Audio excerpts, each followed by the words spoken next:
Hello and welcome to this little documentary in which we are taking you with us on our journey of recording World Maker, our third full-length studio album, and we'll tell you a bit more about how this album was written, what it talks about, who helped us with recording and mixing this album, and many more things. So enjoy.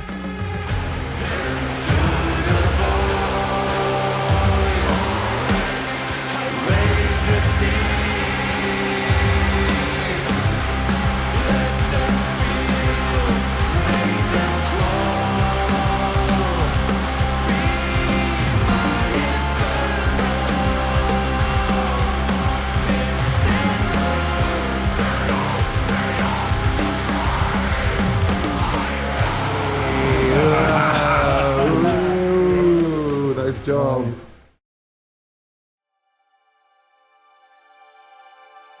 We recorded this album in a local studio, actually. We decided to go to Motor Music Studios in our hometown of Mechelen, here in Belgium. This is not the first time we've used this studio. We actually used it to record our song for the split album Emerald. So we kind of knew what it was going to sound like. Sound-wise, the studio, especially for drums, it has a great acoustics. We set up the drums in a booth so that you still have the controlled closed mic sound with the explosive room. You could open the doors and then you can really use that room as your, to color in the drum sound. We recorded drums here, and that's actually the only instrument that we record where we'll really have to have a big room, because it's an acoustic instrument that really has to resonate with a certain space. For all of the other instruments, guitar and bass and vocals, you can just very easily do that at home in these days. But for the drums, that was really indispensable. It had to be this big explosive room. So the drum sound is really based on my setup, but we used a lot of drums that were from our driver. He's also a backliner and he rents out drums. So we used the Ludwig, a classic maple, but don't shoot me. Ludwig 22-inch, because back then I didn't have this beauty. And we used my Tama toms to kind of cover everything. I use a lot of big cymbals, but it's my regular setup. And then we used a lot of close mics in the booth, trying to get a very controlled sound in the booth, even covering the bass drum with some sort of tent, bass drum tent, to further isolate it, making it that it's not going as much into the room, and also that there's not a lot of bleed going into the drums.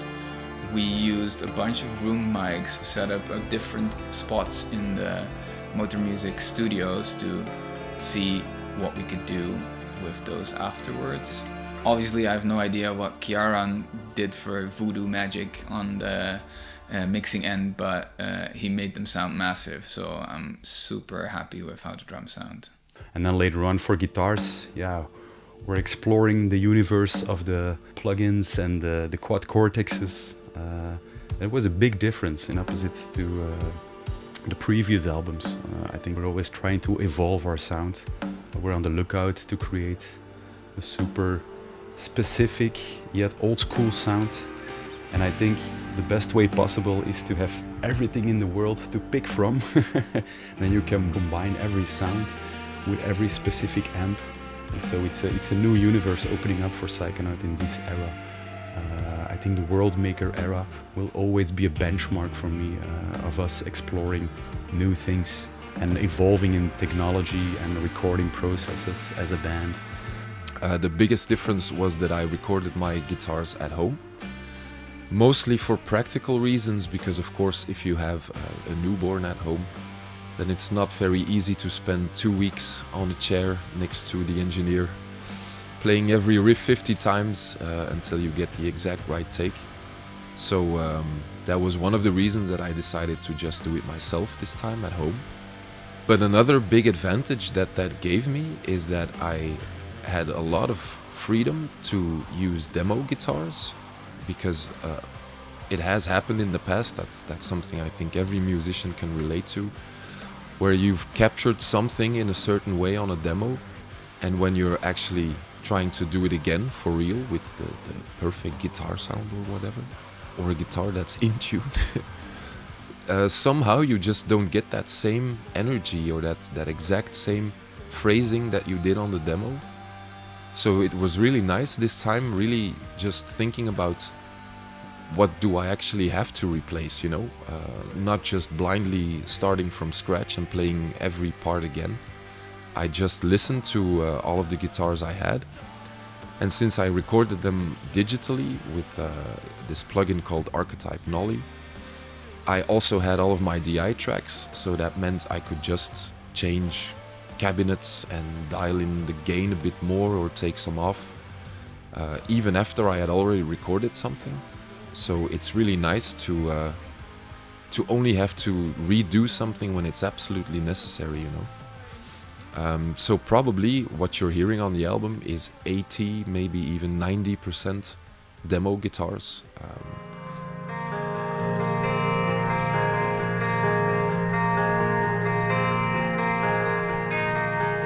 And then, yeah, for the vocals, whoa, those were the coolest days, I think.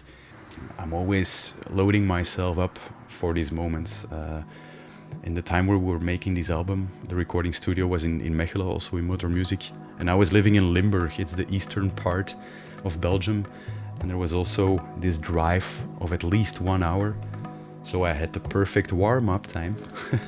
And when I arrived at the studio, I was like, okay, I was super willing to track some vocals. And you have to look for these magical moments. And sometimes you're in the studio and you did like 20 takes, but yeah, none of these were good enough, and that's sometimes super challenging, and then you have to go over this threshold. I think we as a band, we always try to reinforce each other and say, man, just wait, have another half an hour, drink a glass of water, and we'll see later on. There's no such thing as pressure, and in the meantime there was a lot of pressure. But we always try to comfort each other and say, if it isn't today, it will be tomorrow, no problem. And then in the end, the magical takes, they will follow pretty soon. I remember this specific part. I was singing at the end of Stargazer. And I think at that time, Stefan's father and my father were really sick and like in a super difficult process, because that is what World Maker is about. All these vibrant emotions. But at the same time, we were locked up with this anxiety because of our dads being sick. All this energy got encapsulated in the recording studio sometimes, and we felt this vibe, and then we went on, and even 2 hours later than expected, you scream out this specific take. And so I remember this take at Stargazer at the very ending. My throat was like super sore, and I was like, oh fuck, this ain't gonna happen, it's so fucking high. Everything has to be spot on. You growl this thing out of your body, and there's so much emotion in it. And every time I hear this magical one take blended in with the screams of Stefan at the very end of this super heavy song, Stargazer, maybe my favorite on the record. I always think of that moment and all the emotions going on in our bodies and in the studio back then, and in our lives in general.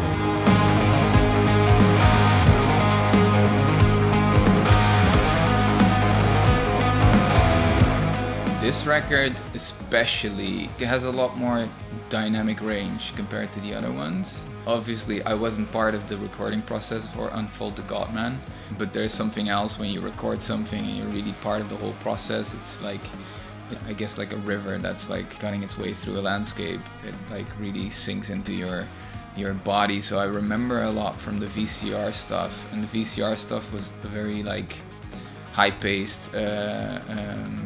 There's a lot of intricate musical parts that really fit together like a puzzle, but before that it's very dense. Whereas I feel like we left a lot more space here on World Maker, which also like the songs asked for that. So we tried to challenge ourselves and create an even more vulnerable side of ourselves, and I think that we succeeded in that, but that's also how it differs from the other albums. I was always missing a certain psychedelic influence in VCR. It was more of an aggressive album. And I think we've managed to blend in the psychedelic influences again in the new album. So the things I've missed in VCR, I think we found them back as a band. And I think it's because of the many transcendent experience. And I mean, being confronted with life and death at the same time sometimes in this album was of a super valuable worth. This album is quite special to us. In a way, it's similar to what we've always done, in the sense that we write albums about things that are close to us, about topics that are just very present in our lives at the time of writing. Unfold the Godman was our introduction to spirituality in a way. Violate was our activist album, being mad at the world and feeling powerless to change it. And this time, the concept is actually quite simple in a way.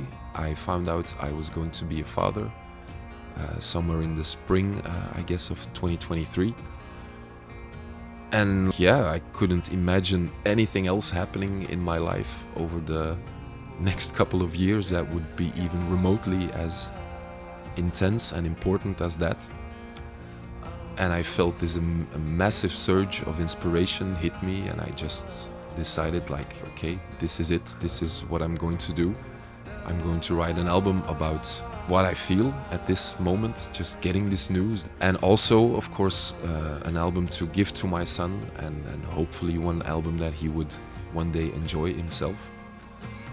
And everything was actually going really well, my son was born in great health, and my wife was happy and healthy, and everything was great. We were about 70% done, I think, with the album. And then out of nowhere, we got some really bad news from Thomas's family. We found out his dad was diagnosed with cancer. And for some reason, a few months later, out of the blue, my own dad got the exact same diagnosis. Different types of cancer, but same situation, Things were looking positive at first. Everyone was optimistic, but unfortunately, things took a turn for the worst very quickly. And they passed away about 6 months after we got the diagnosis. So about 3 months apart. And there we were, writing an album about the joys of fatherhood and how amazing everything was. And then you find out that it's time to say goodbye to your own father. So you can't really ignore that, right? On the other hand, I didn't feel like completely switching up the story and making this a story about life and death or anything. I wanted to stick to the plan as much as I could. It was an album for my son, and that was it. So conceptually and lyrically, I intentionally didn't refer to that part of the story that much. But musically, something I think is definitely noticeable on the last 2 tracks of the album. You'll find a lot of musical references to Pink Floyd and some other styles of music that my dad loved very much. And there's definitely some more melancholy and some more, grief in there maybe even as well, because we weren't even grieving yet. It was just kind of processing what the hell was happening. I still remember we played this Arctangent show, and I was on the boat between the UK and France, and my dad called me, and it was the last phone call.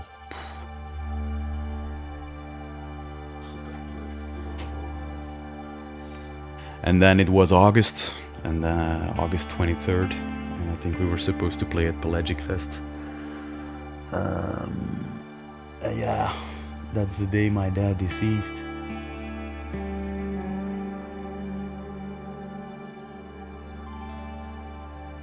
That's the story of Worldmaker, a story of a father singing to his son and a son saying goodbye to his father.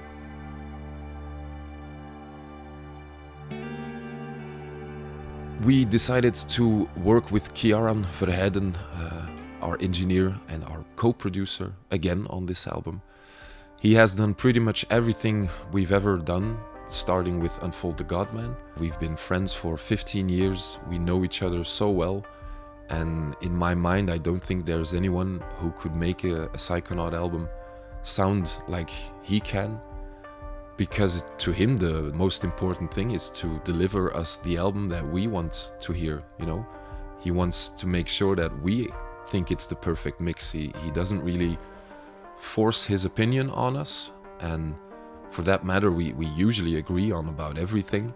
Kjaran and Stefan, they're always collaborating in a super great way. They enforce each other, they try to put some challenge in it, be super tight. One-takers, I don't think they will ever exist in the recording process of Psychonaut. I think we're a super specific sounding band. We search for this golden take. We're very picky, and I'm looking at Stefan and Kjaran, the producer, as well. But they're so right. I think Psychonaut is a band where you need to be picky, and only the very best of the best is good enough. And I know him even before I joined Psychonaut, so within the scene I think that he has this very distinct taste and great ear and vision of how to get there. It's very fluid, very easy to work with him. Sessions aren't always like that, and it's special to have that relaxed kind of atmosphere. There were definitely some songs that were difficult to play. I remember Origins, which is the first song that has blast beats. The first song that I ever played that has blast beats in it. Incredibly high paced, and I had to do a couple of takes of that. And You Came with Searing Light is one of the songs that was very difficult, especially the fills in it. There were some like specific fills that we wanted to like put in there, and those were a bit difficult to nail. There were some funky grooves that obviously is always a little bit of a moment. There were a couple of beasts of songs, and then other songs I felt like a lot more free. Which was nice. I remember All in Time was quite fun to play, and then the last song, Endless Erosion, was also a very like, also trying to capture that feeling, that like 6/8 Pink Floyd kind of vibe. And I think we captured that really well. It's crazy seeing Harm play all of these parts. He's been a part of the band for about 5 years now, and the first thing he ever had to record with us was The Great Realization, which is just a single track. And when he started recording Violate with us, our second album, I did feel that that was something that was very challenging to him. It's not that he wasn't at the level of playing that he needed to be. He's an incredibly fast and skilled drummer. But a lot of these parts were very different to what he was used to playing. Obviously because they were written by a guitar player, and yeah, this time it's the same thing. But I do get the impression that he has improved so much over these past few years, and watching him cruise through most of these songs was very impressive. I wasn't there for all of the drum recordings, but like watching him play Origins, for instance, was just incredible. By far the hardest track on the album. But he's come a long way, and he's an incredibly skilled and creative drummer, and it's incredible to have him here with us in this band. I think he's the right guy in the right spot. What did you do? I killed it. Finished. Oh boy. On the last song, in the middle of the last song. Oops. That's great. And You Came with Searing Light is a super hopeful track, but also with some heavy parts in it.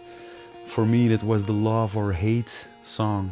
I think we were this close of getting rid of it and throwing it away, and we were disliking it. And it has to be 4 minutes, now it's like 6 minutes and a half. The puzzle wasn't fitting, and then we released this track as our third single, and then you see the audience sending us messages like, whoa, shit, the third one is the best. And then re-hearing it, and I tried to listen to it again with some fresh ears, and now it's a great song to me, and I'm so happy we kept it in. Just like last album, we have some incredible guest performers with us on this album. First of all, we have a great singer from Belgium called Ante Huibrechts, who provided us with some angelic vocals as well as some really cool Viking-like massive high soaring notes. We got to know each other through a project called Helion Creek, and that's where I heard her sing for the first time. And I knew that one day it was going to happen, that she would do something on the Psychonaut album. And this album felt like the right time, and she was up for the challenge. She did some amazing, unpredictable things that I don't even think she realized she could do. And it was a very magical day when she came to the studio to record everything. And I'm very grateful to her that she was willing to do this. So thank you very much, Ante. This is awesome. Next up, we have Reinhard, who played strings, like many different types of strings, violins and cellos and anything in between, I guess. Even some lap steel guitars, some sitar. We've actually never met in person, but he also recorded strings on one track on Violate. But this time I asked him to provide strings for like 5 different songs. So that was quite a lot of work, and he was very happy to do it. He emailed me that he loved the album and that he was having a lot of fun learning these parts, and that he also added some things that he thought would sound cool, which is what I asked him to do. I said, like, yeah, you're the string player. If I programmed anything that doesn't make sense, or if you think there's something more interesting that could be possible, then feel free to do your thing with it. But yeah, it just sounds huge and alive, and I love having real strings on an album. So thank you so much, Reinhard, for doing a great job once again, and really making this album shine a bit more because of you. Thank you. We have a contribution from Heiko, who is a Dutch / Indian tabla player. I asked him to play tabla, obviously, because I had written this song, which turned into Origins. And it had this tabla intro that I just programmed one night when I couldn't sleep. And we loved the idea of having that, but it felt a bit lame to just use the samples that I had found somewhere on the internet. But finding a tabla player in Belgium is not as easy as you might think. We were actually very fortunate, I think, to have found him. And it's an instrument I've always loved. I'm a big Beatles fan, and on a few George Harrison songs, that's where I heard tablas for the first time, I think. So amazing that we actually have real tablas played on this album, and Origins is one of my favorite songs, one of the craziest songs I think we've ever done. And because of him, it became real, So thank you, Heiko, for your contribution. And last but not least, we have our choir of friends from Mechelen who did some gang vocals with us on many different songs. And this time our choir consisted actually out of the 3 of us, first of all. So also Harm, our drummer, singing. And we were joined by Victor, our live sound engineer, and also our assistant studio engineer. And finally Matthias from Potamus, the drummer from Potamus actually. And the 5 of us together did some extra layers on some explosive vocal parts and some ambient parts. And something we always do, and just really awesome to not just have this great sound, but also to do this together with our group of friends. Just amazing. So thank you, Victor and Matthias, for doing this for us. We love you. Cheers. I'm so much looking forward to playing live with Worldmaker. Psychonaut has always been a band that's taking it step by step. We don't want to go too fast, too quickly. I think we're building something. Of course, we will play festivals, and of course, we will build again on our story. And we're super ready to take these new steps. It's been a crazy 13 years now of being in this band. It's been so fun discovering our sound and watching it develop. It's been so fun playing shows, starting off in these tiny little bars in Belgium and the Netherlands, moving up all the way to some of the biggest festivals we know, and finally now ending up actually in our favorite venue in the country, actually selling it out in Brussels. It's hard to say what that means to us, you know. Every band in the world dreams of what we are doing now, and that is something we are so grateful for. It's the product of a lot of hard work that we did ourselves, but also because of many other people who have been helping us over the years, as well as, of course, you who is watching this, I assume, who knows our band and who has probably come to a show or bought some merch. It's a collaborative thing, you know. But I do believe we have simply gotten lucky to some extent as well, because I don't necessarily think we're a massive revolutionary band or anything. I think there are plenty of other bands who are at least as original and powerful as we are, but who just don't really meet the right people at the right time.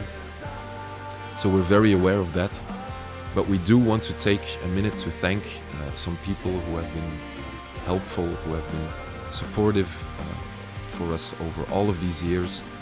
Obviously, our amazing record label, Pelagic Records, thank you so much for taking the risk and believing in us when you signed us, when we released Unfold the Godman. You've done so much for us, and I doubt we would be even halfway where we are now without you guys supporting us. If you don't know Pelagic Records, please check out their roster. They have an insane collection of bands. They don't have a single bad or uninspired band. I think every band on there is incredible, and also you should go to Pelagic Fest if you can to watch some of these bands play live, because it's a massive, loving community of warm and friendly people and amazing musicians. So thank you, Pelagic Records, for everything. Thank you as well to Steven from Tout Partout, our booking agent. Thank you as well to Thomas, our manager, who has also taken a big risk, I guess, in joining us on our journey 8 years ago, I think, by now. Thank you to the best crew in the world. Thank you, Jan. Thank you, Frankie, Victor, Didier, Christophe. You guys are so much more than I think you realize. You make us feel at home. You don't just carry our gear. you actually you are actually part of the experience, you know. I wouldn't want to be on the road with anyone else, and I truly hope we can do this for decades to come, and we love you all very much. Thank you to our amazing wives, girlfriends, our kids, family members, friends. Thank you for letting us be who we are, and thank you for believing in us and supporting us. Thank you for loving us. Thank you for being yourself. Without you, this wouldn't be possible in any way. So we love you all so much. Thank you. Finally, thank you who is watching this, and thank you to anyone who has ever been to anything we've ever done, who has streamed our music, who has bought our merch and our albums, who has sent us any type of message on Instagram. Just realize that we may not reply to everything. We read a lot of what you guys send us, and it's absurd, some of the compliments you guys give us, but we appreciate it so much, and it makes us feel like we are doing something useful. It gives us a lot of satisfaction and motivation to keep going, as things might get challenging occasionally with combining all the things that we do. Know that you are also part of what we do. You are all a part of PSYCHONAUT, and it's incredible to share this journey with you. So thank you for watching this video, and we hope to see you all very soon, somewhere live on stage near your city. Peace. Thanks.